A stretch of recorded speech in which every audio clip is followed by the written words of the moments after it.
नमस्कार, स्वागत है आपका भू अध्यादेश अधिनियम अभियान के चैनल यानी कि भू टीवी पर। डोर डोर भू कानून का मचा है शोर, उत्तराखंड में चहुओर। आज हम आए हैं आम वाला तल्ला में, और आम वाला तल्ला में आने के बाद हम श्री आनंद सिंह रावत जी के पास आए हैं। आनंद सिंह रावत जी हमारे साथ भू कानून से जुड़े हुए हैं। आपके निवास में हम आए हुए हैं और निवास में आनंद सिंह रावत जी हमें गेट पे मिल के हमारा इंतजार कर रहे थे।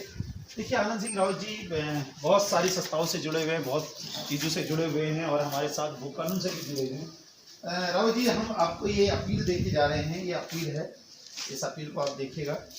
ये अपील हम लोगों के घर घरों में इस अपील को पहुंचा रहे हैं। और ये आखिर क्यों जरूरी है उत्तराखंड में भू कानून? अगर भू कानून यहाँ नहीं लगेगा तो समझ लेना आपके आने वाले नौनिहाल अपने ही राज्य में साइड हो जाएंगे, यानी कि उनका पैरवी करने वाला कोई नहीं रहेगा, उनके हक हकूक़ों की चिंता करने वाला कोई नहीं रहेगा। इसलिए आज अगर हिमाचल की तरफ भू कानून लगता है तो आपके बच्चों का भविष्य सुरक्षित रहेगा। नमस्कार, डोर टू डोर भू कानून का मच गया है शोर, उत्तराखंड में चहुओर। इस बात को लेकर, इस अपील को लेकर भू अध्यादेश अधिनियम अभियान का चैनल भू टीवी लोगों के घर घरों में जा रहा है। हमारे साथ हैं आनंद सिंह रावत जी। आनंद सिंह रावत जी से पूछते हैं, रावत जी एक बात बताइए कि भू कानून उत्तराखंड के परिप्रेक्ष्य में कितना जरूरी है? बहुत ज़रूरी है।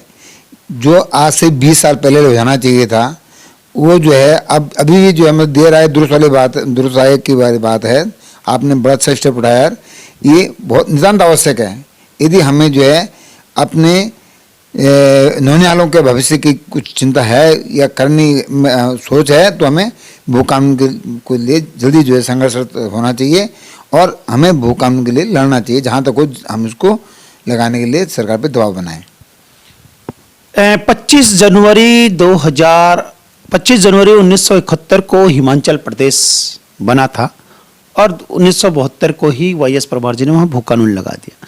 9 नवंबर 2000 से लेके आज 22 साल हो चुके हैं। यहाँ का कोई भी राजनेता, कोई भी पार्टी, भाजपा, कांग्रेस और यूकेडी 2 बार सत्ता का सुख भोग चुकी है, उन्होंने कभी भू कानून की बात नहीं करी। अगर हिमाचल की तर्ज पर यहाँ पर भू कानून होता तो हमारा राज्य आज कितना सुरक्षित और संरक्षित रहता? बहुत सही होता। उसमें हमारा जो है ज़मीन जो है कम से कम जो है हमारी ज़मीन बची होती, हमारे जल जंगल ज़मीन बची होती तो हमारे नौनिहालों के लिए कुछ मतलब है कि हम आगे के कुछ प्लानिंग बनाते। अभी तो यह है कि मैक्सिमम कम से कम देहरादून में तो जो है बहुत कम ज़मीन है, ऊपर पहाड़ों में थोड़ा बची हो तो बची हो, नहीं देहरादून में तो मैक्सिमम जो है ज़मीन जा चुकी है। यदि होती तो आज हमारा उत्तराखंड में कुछ और ही होता। हमारे जो बच्चे बेरोजगार हुए हैं उनको बाहर नहीं जाना पड़ता, यहीं पे हम कोई इंडस्ट्री की कोई बात करते कुछ करते, परंतु ऐसा कुछ नहीं हो पा रहा है खाली इसीलिए क्योंकि बाहर आते हैं यहाँ पे कब्जा कर लिया है। दोनों पार्टियों ने, अभी आपने देखा होगा कि 84 दिनों से मातृशक्तियों ने अनशन किया, उसमें आप भी 84 दिन लगातार लगे रहे, आपने समाज सेवा का जो बेड़ा उठा रखा, लेकिन सरकार ने 130 करोड़ के एडवर्टीजमेंट किए, चाहे वो बैनर हो, पोस्टर हो, होर्डिंग्स हो या रोडवेज हो या टेम्पो हो, 3 व्हीलर, सब में उन्होंने कहा कि भू कानून को लेकर सरकार संवेदनशील, जल्द होगा निस्तारण। लेकिन क्या आप मानते हैं कि एकमात्र छलावा था?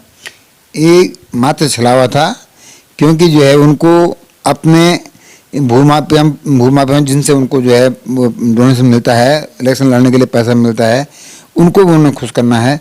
हम लोग तो मतलब एक चिल्लाए रहे थे, लास्ट में बहुत ज़्यादा जब वो समझेंगे भाई कि प्रेशर बन रहा है तो हो सकता है आने वाले उसमें कुछ आगे उसमें रखें, वो भी तब जब यदि हम अभी से प्रेशर बनाएंगे या 10 मार्च को जिसकी सरकार बनती है उस पर शुरू से हम प्रेशर बनाएंगे तो जाके जो है, जैसे हमारी मातृशक्ति ने उत्तराखंड के लिए आंदोलन किया था वैसे उत्तराखंड भू कानून आंदोलन करेंगे तो कहीं कुछ सोचा जा सकता है। यदि हमने आज से अपने को ढीला छोड़ दिया तो ये सरकार करने वाली नहीं है, क्योंकि इसमें उनका डायरेक्ट हित है, उनको मिलता है ऊपर से।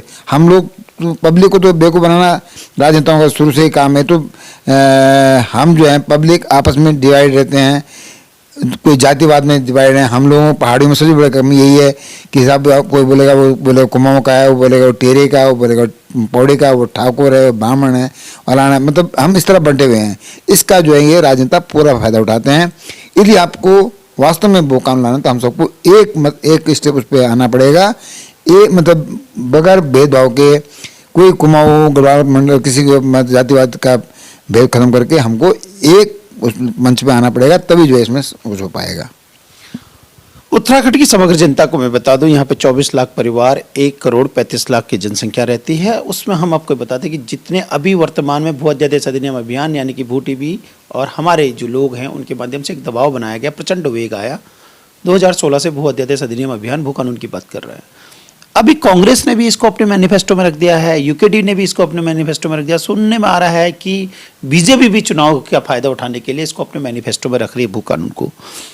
क्या मानते हैं कि एक चुनावी झुंझुना होगा या वास्तव में इतना बड़ा दबाव है, इतनी बड़ी संख्या बल उत्तराखंड के आम जन की आवाज है, इसको आप कोई भी राजनीतिक पार्टी डिरेल नहीं कर सकती है? ऐसा है, मैं भारतीय गौ क्रांति मंच से भी जुड़ा हूँ।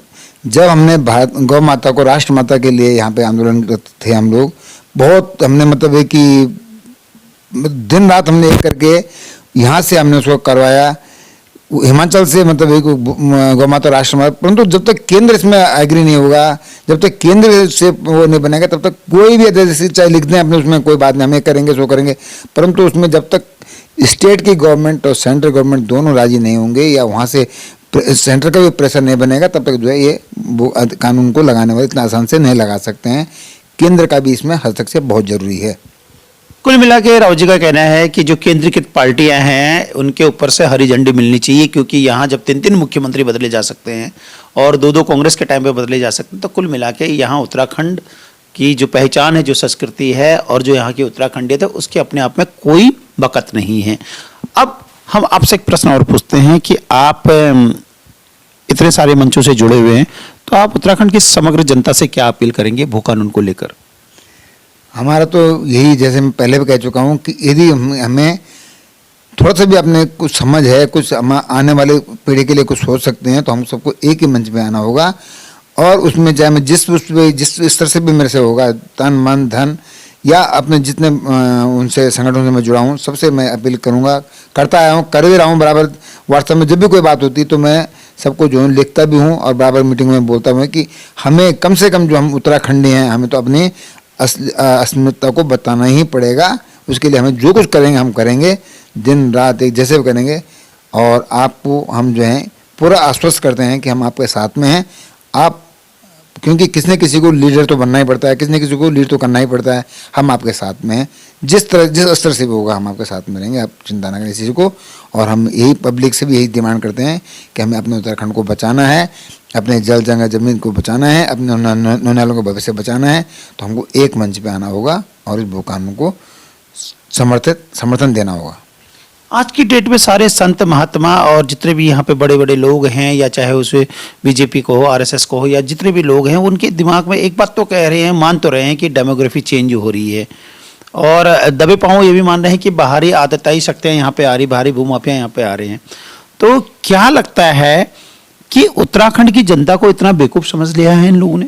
हाँ, नेचुरल ये है कि उनको पूरा पता है कि इनके ये लोग डिवाइडेड हैं। उनको ये भी पूरे पता है कि यहीं पर हमारे, जैसे मैं जिस कॉलोनी में रहता हूँ, यहाँ पर एक समय होता है कि जब हमारे कम से कम यहाँ पर 50-60 हम लोग रहते कि हमारा जो है उत्तराखंड है, हम लोग यहाँ के। आज स्थिति है कि कम से कम पूरे नदी नाले में सब टोटली बाहर के आते हैं लोग आ गए हैं। टोटली जो है पूरब से आ रखे हैं या ये मुसलमान हैं, टोटली मतलब उसमें बसते। और ये सब हम लोगों ने बसाए हैं। ताजुब बात है कि जिसको हमने प्रधान बनाया है उसी ने उनको पट्टे काट के उसी ने उनको ज़मीन दी है। और पट्टों के साथ साथ में मतलब उनको वहाँ पे सबके जो हैं वो कार्ड भी बन चुके हैं, ये क्या वोटर आईडी भी बन चुकी है। और सब अब उनके जो है ये जो क्या कार्ड होते हैं, वो ये जो हमारे उसके स्वास्थ्य कार्ड सबके बने हुए हैं। मतलब उनकी वो फैसिलिटी, उनको जो फैसिलिटी हमको नहीं है उनको फैसिलिटी है उनको पूरा मतलब एक वोट बैंक के लिए। तो ये सब हमारे राजनेताओं की गलती है और ये हमारे जिनको हमने चुना है वही जो है उनको बिठा रहे हैं अपने भले के लिए। तो उनको पता है कि ये लोग आपस में बंटे हुए हैं। जब इनका नेता ही इनका भला नहीं कर सकता तो वो क्यों करे? वो तो बाहर से आए, एक आदमी आता है वो रातों रात ट्रक भर के लोग दूसरे दिन यहाँ ला रहा है और जमीन जबरदस्ती कब्जा कर रहे हैं जगह जगह। अब आपसे मैं एक मूलभूत प्रश्न और पूछ रहा हूँ, क्या डेमोग्राफी चेंज हो रही है? इस बात को उत्तराखंड का हर नेता अच्छे ढंग से समझता है और जानता है। बीजेपी भी बार बार ये कहती है कि डेमोग्राफी चेंज हो रही है। उनके अंदर खाने के जितने नेता वो हमसे जब बात करते हैं तो वो भी ये कहते हैं, कांग्रेस के भी कहते हैं कि डेमोग्राफी चेंज हो रही है। इसका सॉल्यूशन क्या है? हमने जब उनसे पूछा कि इसका सॉल्यूशन क्या है तब वो वोट बैंक की बात करने था। आप बताइए इसका सॉल्यूशन क्या है? इसका सॉल्यूशन अभी जो है, जब तक एक आपने डेडलाइन नहीं बांधी कि भाई जो है उस समय के बाद जितने भी लोग आए हैं उनको जो है यहाँ से जाना होगा, या उनको यहाँ से मतलब उनके नागरिकता का जो उनके वो हैं वोटर, ये जो ज़बरदस्ती उनके आधार कार्ड वगैरह बनाए गए हैं, और एक समय सीमा बांधनी पड़ेगी, तभी जाके इसमें कुछ परिवर्तन होगा। या आगे आने वालों को मतलब इतना ऐसा नहीं कि साहब प्रधान ने तो जो जिसको बैठा दिया, या विधायक ने जिसको मर्जी उसको बैठा दिया। इसके लिए कहीं ना कहीं हमको एक डेडलाइन या कुछ बायलॉज बनाने पड़ेंगे। बायलॉज बनाने पड़ेंगे। तो जब हम उन लोगों से पूछते हैं, वही राउत जी का भी है लब्बो लबाब, जब हम उनसे पूछते हैं तो सभी ये कहते हैं सॉल्यूशन केवल और केवल मात्र एक ही सॉल्यूशन है, लाख दुखों की एक दवा है भू कानून। हिमाचल की तर्ज पर भू कानून, वो दबे पांव ये मानते हैं कि भू कानून यहाँ पे लगना चाहिए। तो सॉल्यूशन एक है, इसलिए जितने भी राजनेता, जितने भी लोग, जितने भी उत्तराखंड के लोग अपनी पहचान, अपनी संस्कृति और अपनी उत्तराखंड को बचाना चाहते हैं, तो भू कानून ही एक सॉल्यूशन है, लाख दुखों की एक दवा है। आपका जल, जंगल, जमीन, रोटी बेटी, संस्कृति के साथ साथ सब कुछ बच रहा है। अंत में आपसे हम जब विदा लेते हैं तो अंत में आप भू कानून के लिए क्या क्या काम करेंगे?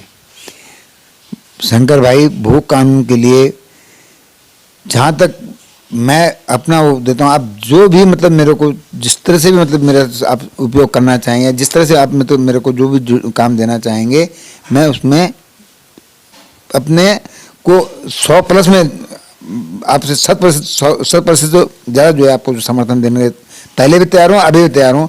जितने मेरे संगठन है उनसे कोशिश कर सकता हूँ, पूरी बात करूँगा, सबको बोलूँगा भी और आपको पूरा समर्थन दूंगा। और इससे ज़्यादा मैं क्या बता सकता हूँ आपको। अब जो हमारी कंपनी है डोर टू डोर भू कानून का मच गया शोर, उत्तराखंड में चहु ओर, जो भू कानून की बात करेगा उत्तराखंड में राज करेगा। भू कानून नहीं तो वोट नहीं, जो भू कानून की बात करेगा उसको मेरा वोट पड़ेगा। तो जितने भी नेता या प्रत्याशी आपके पास आएंगे, क्या कहेंगे आप उनको? हम उनसे यही कहेंगे भाई कि हमारा वोट आपको तभी पड़ेगा जब यदि आप हमारे भू कानून का समर्थन करेंगे। हमारा उसी को हमारा मत पड़ेगा जो हमारे भू कानून की बात करेगा। धन्यवाद। ये थे आनंद सिंह रावत जी, रिटायर्ड साइंटिस्ट हैं और न जाने कितने संगठनों से जुड़े हुए हैं, और इन्होंने कसम खा रखी है कि उत्तराखंड का जहां पे हित होगा वहां पे मैं सदैव खड़ा रहूंगा। उत्तराखंड का विरोध में कोई भी अगर व्यक्ति होगा, चाहे वो पार्टी हो, चाहे मेरी विचारधारा के लोग हों, उनका भी मैं विरोध करूंगा। बहुत बहुत धन्यवाद। सुधीर बर्थवाल के साथ मैं शंकर सागर, आपको डोर टू डोर लेके हम जाएंगे, हमेशा लेके जाएंगे, क्योंकि ये चुनाव का समय है। बड़े बड़े नेता, मंत्री, केंद्रीय मंत्री भी जब डोर टू डोर अपना प्रचार कर सकते हैं, तो मेरे दिलो दिमाग में, यानी कि हम सबके दिलो दिमाग में भू कानून बसा हुआ है। हमें हिमाचल की तर्ज पे यहाँ पर भू कानून चाहिए। हम भी डोर टू डोर अपने लोगों के पास जा रहे हैं और कह रहे हैं जो भू कानून की बात करेगा उसी को हमारा वोट पड़ेगा। बहुत बहुत धन्यवाद। नमस्कार।